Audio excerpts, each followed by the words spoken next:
Ways to install Python on your computer. But if you are a new Python user, it is highly recommended to install Anaconda. Anaconda will not only install Python, but also the Jupyter Notebook app, as well as many packages for scientific computing and data science. Let's open www.anaconda.com and click on the download button on the home page. You must pick one of the three operating systems, Windows, Mac, or Linux. In this lesson, I will show you how to install Anaconda on Windows, but the procedure is identical for Mac or Linux. Please keep in mind that, just as any other online service, Anaconda are constantly updating their products and website. So, even if their interface looks slightly different, the functionalities are likely to remain the same. That said, you must then choose one of the four provided options. Which version do you need to install, Python 2 or 3? Do you need a 32-bit or a 64-bit version? The latter will depend on the Windows version you are running. Before we proceed, I'd like to quickly clarify something you might have found curious. Why are there two versions of Python in maintenance at the same time? Well, Python 2 came along first, obviously, and established itself as a very solid programming language in the fields of business, finance, and statistics. It has done its fair share of faithful service, and Python 3 is even better. That's why, during the past few years, the idea has been to switch to using the newer version of the language.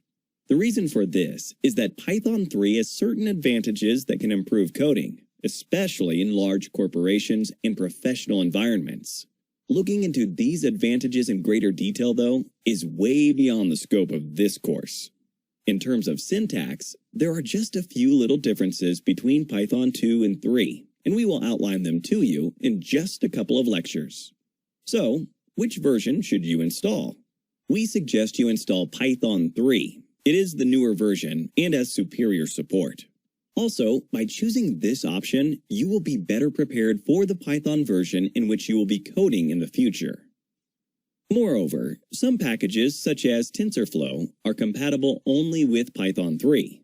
Nonetheless, if you have a good reason to install Python 2, please refer to the relevant video in a few lectures, and just stick to the syntactical differences explained there. Something to remember is that notebook files for each Python version have been attached to the introductory lectures about Python. After that point, however, the videos you watch are recorded in Python 3 only, so notebook files for Python 2 are not provided. Just remember that when you're using the notebook files, you need to use the ones stored in the folder that corresponds to the version you've installed. For example, if you access the resources to the lecture on variables, and you click on the folder called Python 2, you will see notebook files that will run on Python 2 directly.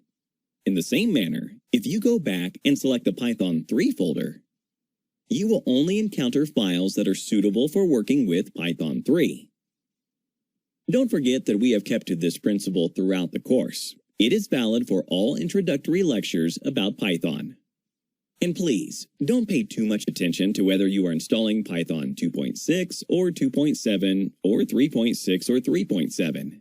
Newer versions are constantly being released, so the first digit is the only one that matters. Think of it as just Python 2 or 3.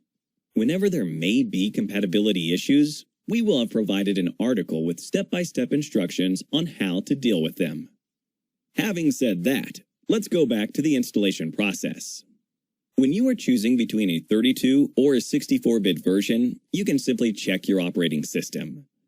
Newer computers are most likely running with 64-bit processors, but if you would like to clarify this before you begin, you could easily do that.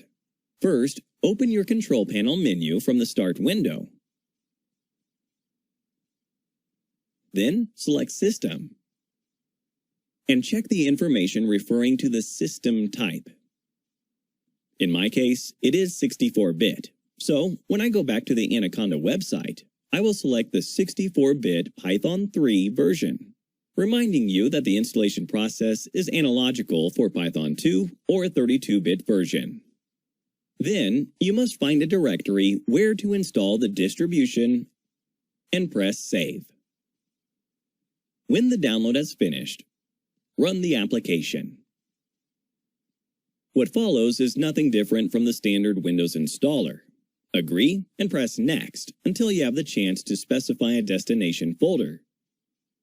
You could do this after clicking on the Browse button. When satisfied with the indicated directory, click Next one more time.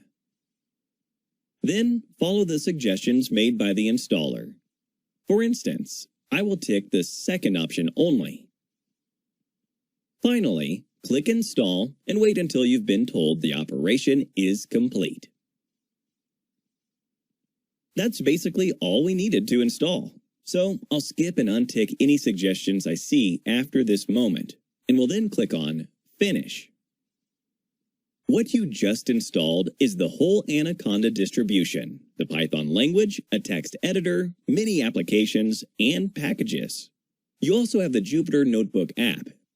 You can open the Start menu and select the respective icon from there. A new window will pop up. It will take a few seconds for the app to load. Once this is done, your web browser will open a new tab with the Jupyter dashboard. Bear in mind that there's an alternative for starting Jupyter. You can open the Anaconda Navigator app, which will lead you to all software tools that come with the Anaconda distribution. We are focused on Jupyter only, so if I click on the relevant Launch button, I will once again open a new tab in my web browser. In our next video, we'll study the dashboard in more detail and learn how to use Jupyter. See you there! Thank you for watching.